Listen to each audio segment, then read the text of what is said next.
When you think about countries with surprisingly low inequality, what usually comes to mind first?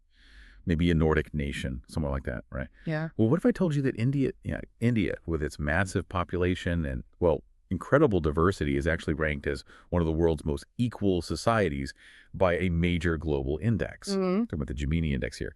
It's that scale, 0 for perfect equality, 100 for total inequality. And India's score, according to the World Bank's 2025 report, it's a remarkably low 25.5. That puts it fourth globally, just behind places like Slovakia, Slovenia, Belarus. That's a number that really makes you stop and think, doesn't it? Challenges some Oh, assumptions. absolutely. And here's where it gets really interesting. While those numbers, that 25.5, suggest moderately low inequality, that specific ranking has sparked a lot of debate Yeah. because for many people, it just doesn't quite match up with the lived realities, the inequality you actually see on the ground in India. Okay, right. So if the Gini Index is giving us this, surprisingly low number, what are we missing? Our mission today, then, is to sort of peel back the layers on this. Why might this seemingly positive score be telling only part of the story? We're going to dive into the data, try and uncover what the Gini doesn't capture, and look at other forms of inequality, pre-Stark ones, that paint a very different picture.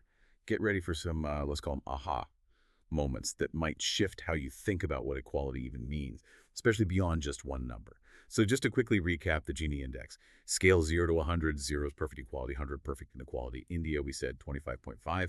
And just for perspective for you, that compares to China at what, 35.7, and the US at 41.8. So on paper, India looks incredibly income equal compared to them. Exactly.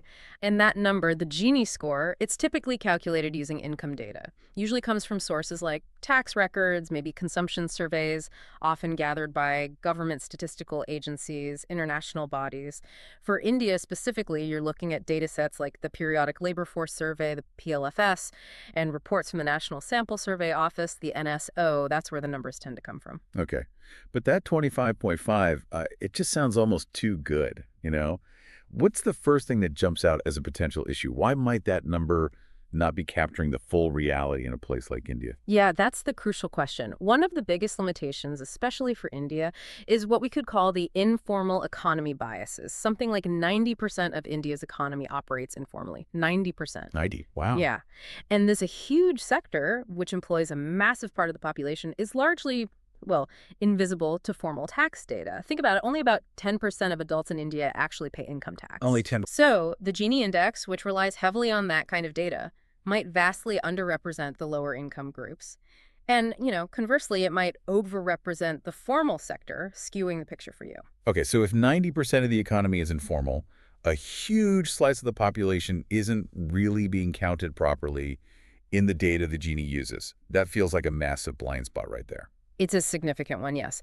And secondly, the Gini Index, it primarily measures income distribution, but it largely bypasses wealth, accumulated assets, property, things like that. And wealth inequality is far, far more pronounced in India. There are studies, people like Lucas Chancel and Thomas Piketty have looked into this, showing India's wealth Gini coefficient was, get this, 82.5 in 2022. Wait, hang on.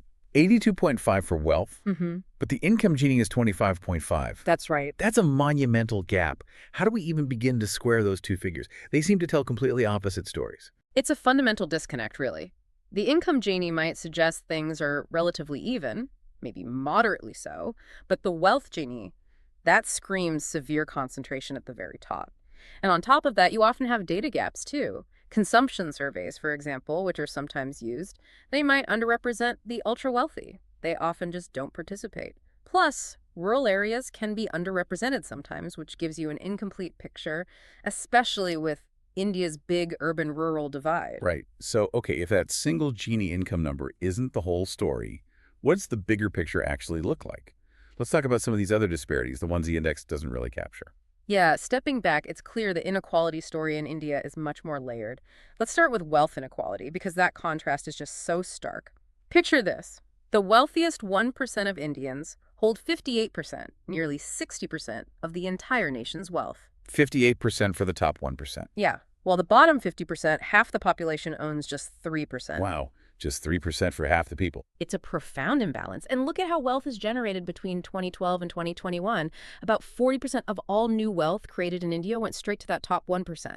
And more recently, in 2022-23, that same top 1% earned almost 23% of the total national income.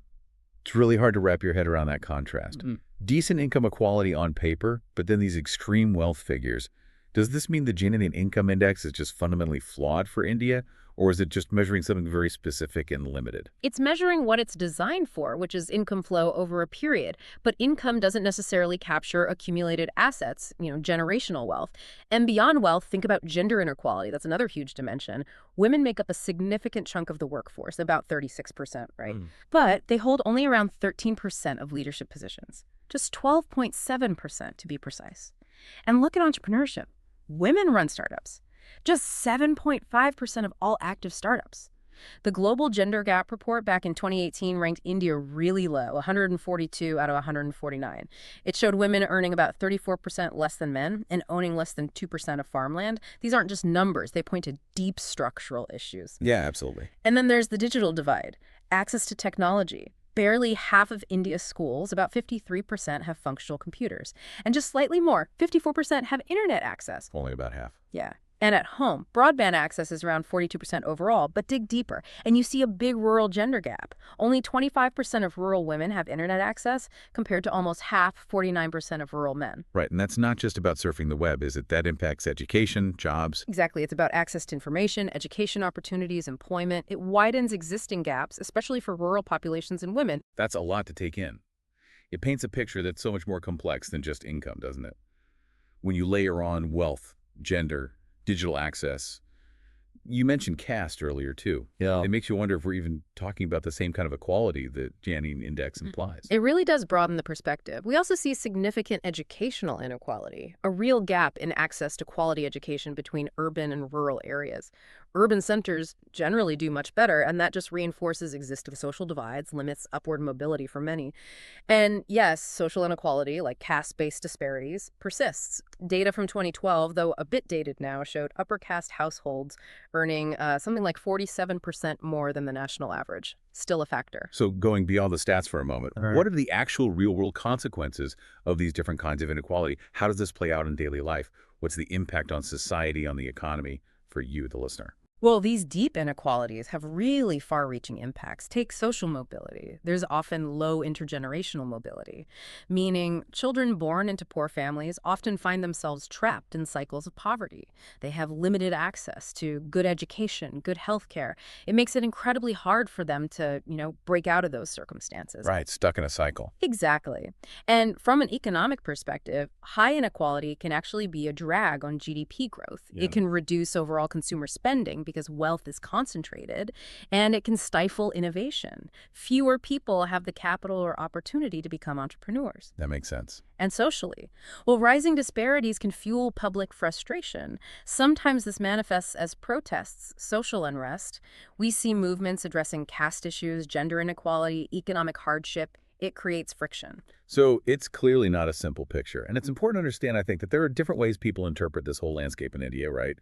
It's not black and white. Absolutely. And the debate itself is fascinating. On one side, you have those who look at that Gini score, the 25.5, and see it as, well, maybe a validation of government efforts, policies aimed at poverty reduction. They might point to World Bank figures showing, say, 171 million people lifted out of extreme poverty between 2011 and 2023. That suggests progress, a positive trend. Okay, so that's one perspective focusing on poverty reduction and the low-income Gini. Right. But then you have the critics, economists like Chancellor and Piketty, whom we mentioned earlier. They argue that income inequality has actually reached levels not seen since the colonial era, since the British Raj. They point to that top 1% earning, 22% of total income in recent years. So a very different interpretation of the income data itself. Highlighting the concentration at the very top, even within income. Precisely. And there's also this ongoing debate about how you measure inequality. Consumption-based measures versus income-based measures. Consumption surveys, often used for Gini calculations, might show lower inequality. Why? Maybe because of government welfare programs, subsidies, cash transfers that boost consumption for the poor. So welfare smooths out consumption, even if incomes are very different. Potentially, yes. But these consumption figures don't always fully capture the underlying income and especially wealth disparities. For instance, there was a 2025 report from Price People Research on India's consumer economy. It found the Gini coefficient for income was 0.410 in 2023. That's quite a bit higher than the World Bank's figure we started with. And interestingly, it's higher than it was back in 1955 when it was about 0.371. So that suggests rising income inequality over the long term, even if consumption measures show some improvement. Wow, okay, so even the income Gini itself is debated depending on the source and method. So what do we really unpack today? It feels like we started with this one simple, surprisingly low number, but diving just a little deeper reveals this incredibly complex, multi-layered picture of inequality in India. It's really eye-opening. I think that's the key takeaway. Ultimately, what this deep dive really underscores is that statistics, powerful as they are, they only tell us what they're designed to measure.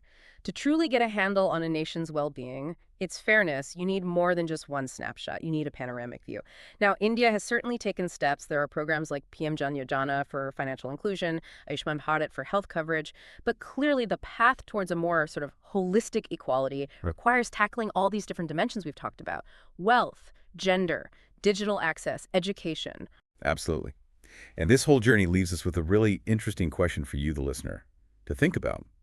What other widely cited global metrics, maybe things like GDP per capita, literacy rates, anything, might also be masking deeper, more complex realities in countries around the world? How do we make sure that the numbers we rely on, the ones that make headlines, truly reflect the lived experiences of people on the ground? Yeah, think about it. Are there other areas where we might be looking at just one number, one indicator, and missing a whole universe of experience behind it?